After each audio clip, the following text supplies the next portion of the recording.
আল্লাহ তাবারাক ওয়া তাআলার যারা প্রিয় বান্দা, যাকে বন্ধু বলা হয়, ওয়ালি বলা হয়, ওলি মানে বন্ধু, তাদের সান্নিধ্যে যাওয়া, তাদের সংস্পর্শে বসা স্বয়ং কোরআনুল করিমের মধ্যেও বলা হয়েছে। সুবহানাল্লাহ। এবং এদের সংস্পর্শে বসা বরকত পরিপূর্ণ।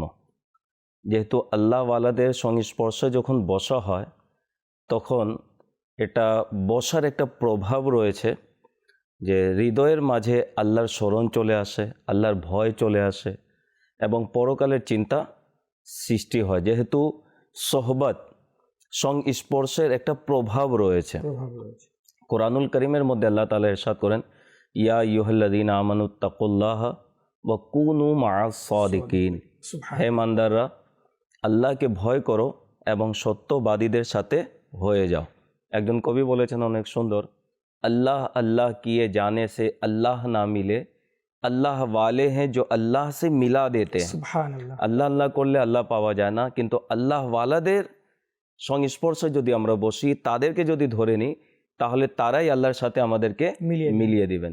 মুজাদ্দিদ আল ফেসানি রহমতুল্লাহ তাআলা অনেক চমৎকার তিনি বলেছেন যে নিজের অভ্যন্তরীণ রোগের চিকিৎসা আল্লাহর ওলিদের মাধ্যমে করা, আল্লাহর ওলিদের মাধ্যমে নিজের অভ্যন্তরীণ আত্মিক যে রোগের চিকিৎসা তাদের মাধ্যমে করাও, কেননা তাদের কৃপা দৃষ্টির বরকতে আত্মিক ব্যাধি দূর হয়ে যায়। আল্লাহু আকবার। তাদের দৃষ্টি যখন পড়ে যায়, তখন ওই দৃষ্টি পড়ে যাওয়ার কারণে মানুষের আত্মিক কলব পরিবর্তন হয়ে যায়। দেখা যায় দুনিয়ামুখী ছিল, আখিরাতমুখী হয়ে যায়। গুনাহে পরিপূর্ণ জীবন অতিবাহিত করত, তারা নেক আমলে লেগে যায়।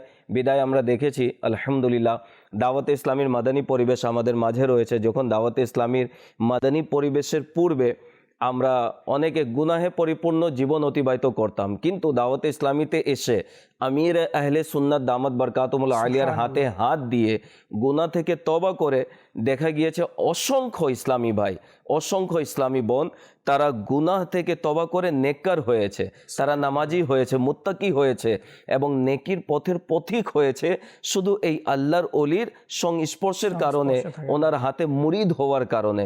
এই জন্য যারা আপনার শরীয়তের দৃষ্টিকোণ থেকে যারা আল্লাহর ওলি এবং যাদেরকে দেখলে আল্লাহ স্মরণে চলে আসে, এমন ব্যক্তিত্বের যদি সান্নিধ্য পেয়ে যায় আমরা, তাহলে তাদের সংস্পর্শে আমাদের বসা উচিত। দুনিয়াও কল্যাণকর হবে, পরকালও কল্যাণকর হবে ইনশাআল্লাহ।